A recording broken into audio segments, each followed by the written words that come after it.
Just explain, Right. Jefferson, for those who have not as read as much as you had, but what are the key things that have emerged in the last 20 years that have led you to that conclusion?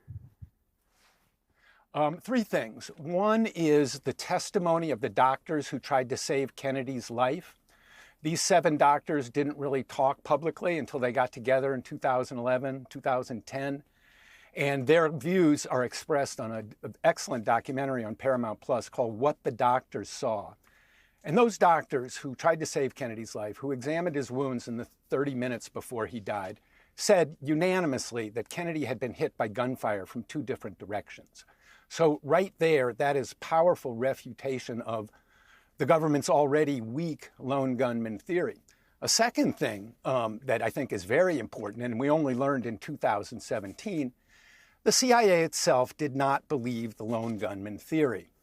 A few days after Kennedy was assassinated, the CIA station in Miami launched its own internal investigation of Kennedy's death. They did not investigate Lee Harvey Oswald. They did not investigate organized crime. They didn't investigate the KGB. They didn't investigate Fidel Castro.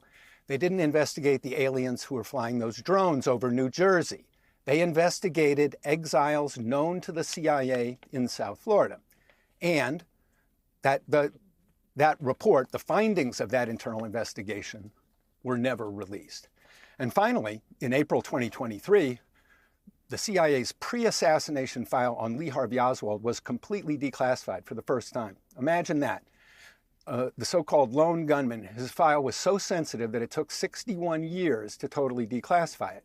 What does that file show us? It's not a smoking gun, but it does show that Oswald was not, repeat, not a lone nut. He was a known quantity, known to a handful of CIA officers working for counterintelligence chief James Angleton. So with that as the fact pattern that we now have, that the Warren Commission conclusion is not correct,